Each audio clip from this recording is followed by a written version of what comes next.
of a sound that's wanting to be exciting rather than purely philosophical, although this really gets deep.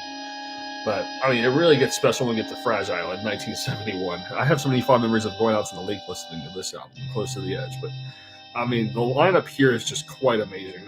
Like Keith Emerson. I'm not a fan of Emerson, Lake and Palmer too much, but I think I love somehow what they kind of bring individually to other bands. Like King Crimson, they had members too. But here, songs like Roundabout are just so funky. It just sounds like it came from another place. Like songs like South Side of the Sky just has the best piano work, and it's just so catchy. It's just, I don't know, it's epic feeling and spirit without being cheesy or overdone. Like Roundabout is just so funky, and it sounds like it came from another planet. That's a feature on that album cover. Oh, South Side of the Sky. That's probably my favorite moment on the whole album. Heart of the Sunrise is up there too. It's just so powerful the way that this whole album just sounds like just, again, it's something really just beautiful, honestly, and it feels like it's taking a lot of classical influence as well as what the Beatles were doing. It kind of just in its own way entirely. Oh man, I mean, it's just such a must how much some of these songs rock. Outside of the Sky rocks so much. That's my favorite song on the album. I gotta say that. Heart of the Sunrise is close to Roundabout. Long distance Roundabout. I have so many memories of just particularly playing the bass and learning these bass lines after going out to the lake and just being really excited. Feeling very joyful. That's a timeless joy that I can always come back to. Just their bass work is so good. It's so original. It's so beautiful. And it's further, just like all the best bass heroes. Like they just, they feel good on the spirit. And that's Fragile. That's really incredible rhythm, incredible guitar work running all throughout. I mean, even the filler moments kind of just feel like it's just a fun classical kind of piece.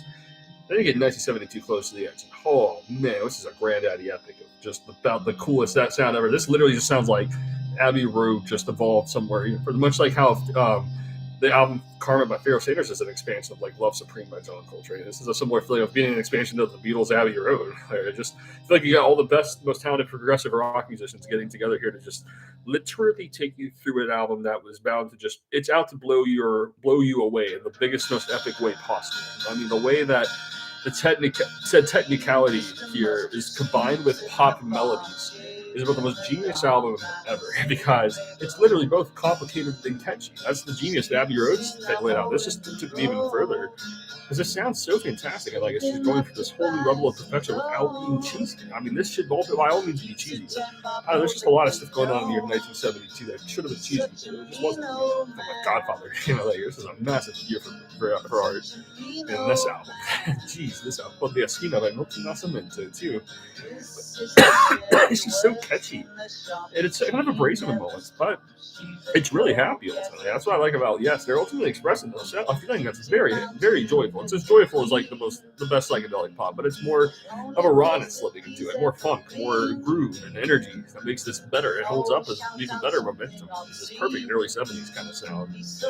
Oh man, I love these songs. It's just the pop is so funky here. It just feels like Yes has a really unique foundation of funk. And that's why I love to play their bass line so much, because it just gets groovy. It just feels like it's having fun ultimately while it's being transcendent sound. Like, I've heard it described as like going through that monolith sequence in the end of 2001: A Space Odyssey. And I'm like, that is actually accurate. This album definitely feels like it's something of a, trying to exemplify something of a sonic monolith, you could say. That's Yes. Taking in all kinds of just stuff. This just has more energy. Like, this takes, I think, a continuing foundation to something equally masterful in the Court of the Crimson King and Red. Something more colorful and fun and just more exciting than Pink Floyd. Pink Floyd is just very deep on the philosophical involved. I love Pink Floyd. I'll cover them. But, yeah, I mean, obviously, I consider them maybe like all time, but they're definitely a great band. Just like how Jimi Hendrix is. I'm talking about Jimi Hendrix. He's mystifying me a lot right now. He always comes back like a boomerang in an interesting way. Not all-time favorite musician way, but just who he is as a person. Like it's also interesting. I'll talk about that one soon. That was a personal one. Chris Squire. I mean, God, the bass he plays here is just so complicated, but it just drives it home completely. And the way the guitar plays is just so good. The guitar work is out of this world, and the chemistry by these musicians literally just hones in a lot of jazz influence as well. It's like literally the Beatles and the jazz just kind of combine and just have this baby. And the film doesn't want a Space Odyssey in there too. But then you got a love song on here. I mean, a song called You and I, which is just a song that's just, it's hard to get over how beautiful this is. This is just an endless place of just joy and love, where you can always live and feel that buzz, no matter where you go and no matter how you are.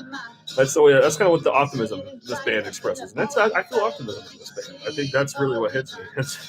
In the name, and I mean that's the thing. It feels like, yeah, but it's just when you're in the moment, it's like this is the top tier music right here. It's like you're getting caught through. It just blows me away with its guitar riffs because they're so good, and it just really funky, and they make me want to rock out.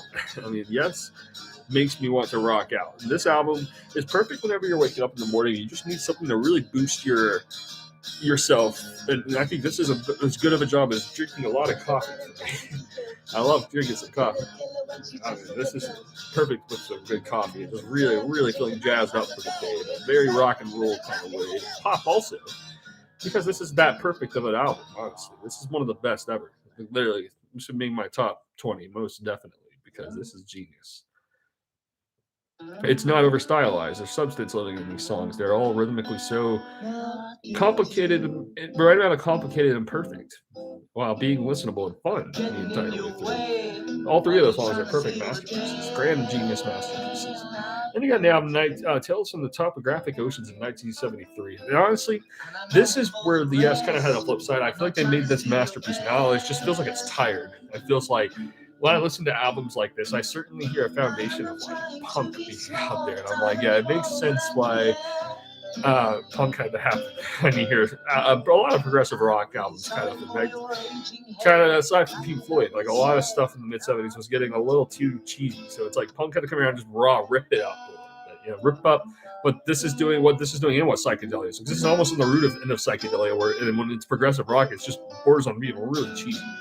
1974 really just really blows that one out of the water by comparison. This is really fascinating. Not as high as a Fragile or Close to the Edge. This definitely is one where I listen to it. I'm just having fun with it. These songs definitely just give me something very unique. And it kind of feels like it's a lot way more interesting than like the stuff Emerson Lake Palmer's doing. I think Keith Emerson's involved here. Palmer, I think, might have a little involvement also. But it's just I like the way that this actually sounds. It feels like it contributes better to the sound that Yes is going for. But yeah, I don't know. Yes is just great mystique. Again, it almost feels like the instrumentation's a little bit Frank Zappa influence too. Like it reminds me of that over the charge, over the top kind of jazz fusion sort of energy, which is just perfect because I just listen to the perfect pop melodies that are out of this world and very original. That's the feeling about Yes. And the Gates of Delirium perfectly captures it. That's the feeling of Yes that you really want. I mean, there's just nothing quite like this band. And the sound they capture, it's like facing something of a battle and just feeling conquered. It's really a confident sound that Yes captures. And I mean, Steve Howe is a mind-blowing guitarist, honestly. All these songs, Steve Howe is perfect of a guitarist. And his genius work is, that's the thing. Like, I hear this and it literally feels like a fourth foundation of Jimi Hendrix in a lot of ways, too. Like, the way I hear all this, it just feels like it just evolved it. Kind of where I feel like Jimi Hendrix would have gone had he lived, honestly, if he'd made it through the 70s, I really think it would have changed the music world as we know it. Like, it would be like, it would have been revolutionary. Oh, man, with the way it was building up, I feel like he might have just been getting started. That's it really is. That's what I want to talk about. I mean, it really is one of the most, there's like, it goes without saying, but that's a walking down to the 60s where it's like the music. I'm going to say this doesn't matter for Hendrix. I'm rambling here. Yes, but yeah, that's Yes. They're awesome. I recommend this band to anybody because they are literally as universal, about a very universal band. They're awesome. I highly recommend this band.